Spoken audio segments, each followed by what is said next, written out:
Imagine you're surrounded by everything you desire: sumptuous meals, endless entertainment, comfort at every turn. Not tomorrow, right now. Utter freedom, no rules, no constraints, pure unfiltered pleasure. Sounds like heaven. But what if I told you that this very dream is a mirage? That surrendering to every craving actually dims your inner light? What seems like paradise, in truth, drains your spirit, erodes meaning, and leaves you hollow. In the next 20 minutes, we're going to pull back the curtain on this illusion. You'll see how our pursuit of comfort traps us in emptiness, why true strength lies in saying no, and how reclaiming control can awaken the richness you've been missing. Stick around. One insight in the final act might change the way you relate to your desires forever. We're wired to seek pleasure. It's in our DNA, pleasure water for our minds. But here's the trick. In today's world, pleasure is everywhere. Pizza anytime, shows nonstop, shopping with a swipe, social media dopamine hits on demand. But pleasure is like fire. A small spark warms, a raging blaze consumes, a bite of a dessert thrills. The fifth, it's just sweet mush.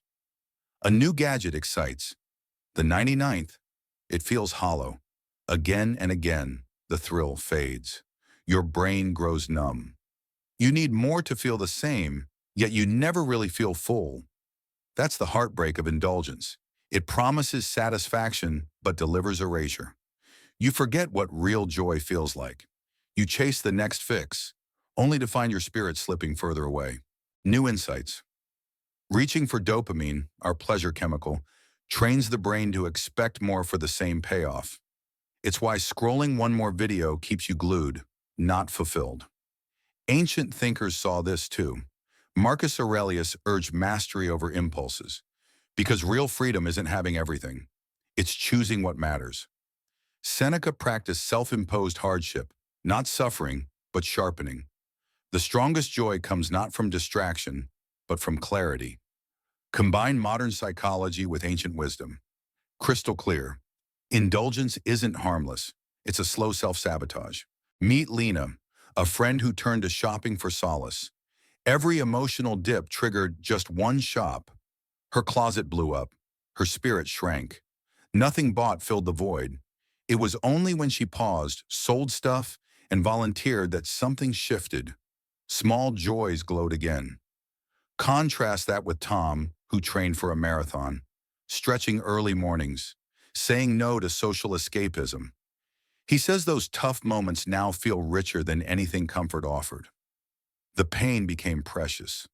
The bland joy of rest turned radiant. These stories remind us, discipline opens us to deeper joy. Indulgence numbs us to it. We're not just participants, we're targets.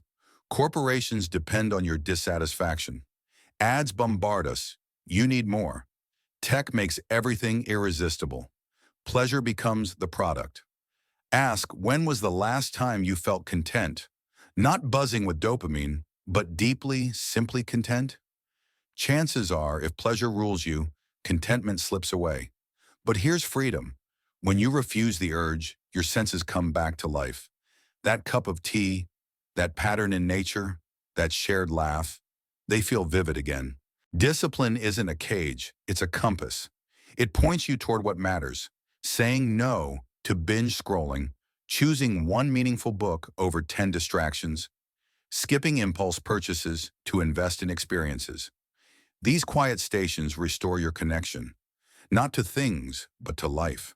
Simplicity sharpens. Moderation magnifies. Real joy isn't gone, it's waiting. Remember the marshmallow experiment? Kids who delayed gratification, waited for more, later showed greater success, resilience, and well-being. That isn't coincidence. It's proof. Patience unlocks power.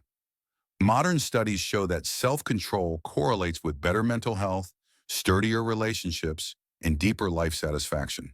So what happens when you reclaim control? You rediscover detail. A walk feels alive again.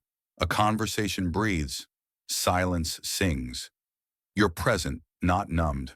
That's the paradox. The less you chase, the more you experience.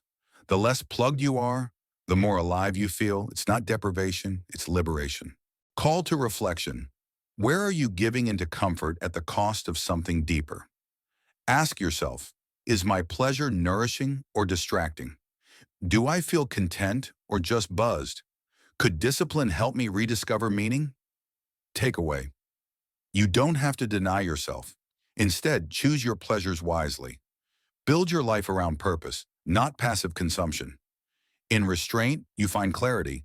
In discipline, you reclaim joy.